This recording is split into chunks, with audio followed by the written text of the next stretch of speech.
My question to you is, why Slender Man? Why is so damn popular with teen girls? And why teen girls?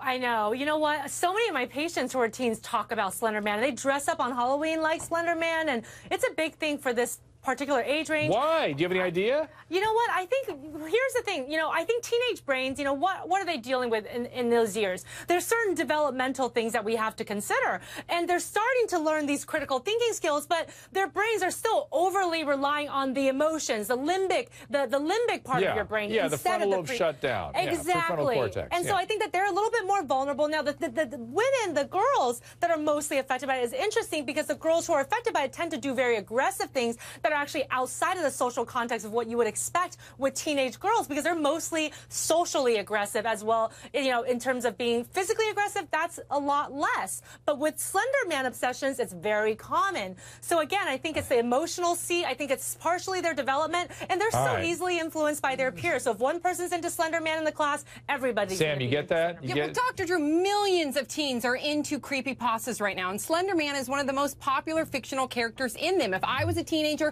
I'd probably be into Slender Man. It's no Judy, difference. let's grab Sam after the show and study her. Oh, my goodness. Yeah, crack her open and figure out what's gone wrong. Oh, please do. It's no different than, being really obsessed with Candyman or any of those scary. I used to love Pet Sematary, any of those scary movements or movies rather. But then with Slender Man and creepypastas, you can actually write your own, and it just takes it to a whole nother level. I don't think it's just that odd. If it wasn't Slender Man, it'd be something else. Now, in her diary, she talks about having thoughts of killing, even as a message for her mother. Take a listen to this reenactment.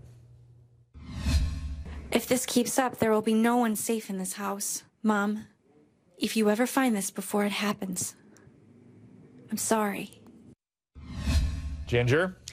Yeah, I think clearly we're dealing with mental illness here, and what she's writing about is so childish. Her response for things doesn't really fit the crime, and that happens a lot of times with these mentally ill criminals. Basically, she's saying, oh, we had a fight about chores. Well, I'm going to get you. I'm going to burn the house down. Yeah. So it's not a normal response. Right. And And Evie sees evil in some of this sometimes. I'm wondering if she's going to take it there today.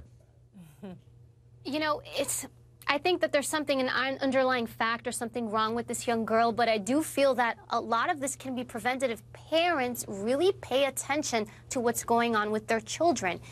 Technology is not going anywhere. It's going to get worse. And today it's Slender Man. Tomorrow it's going to be something else. I agree with Sam. You can't blame this stuff. You have to take an overt action in preventing this. What Leanne mentioned earlier in the last block. You know what? The computers, don't have your children have their computers in their rooms. The computer should be in a public area. Monitor, go through the history on the internet, see what your children are searching, who they're talking to. Read their journals, snoop around parents. That is your job. Your job is to be nosy, not to respect the privacy of a 14-year-old girl. If you want to go even further, get something that's called a keylogger. It's a program that actually allows you to see the keystrokes of what somebody types on the keyboard. That way, if your child deletes something, you can go back and see the history of everything she's typed. Be an investigator. Be smart. Yeah, Watch Evie, your children.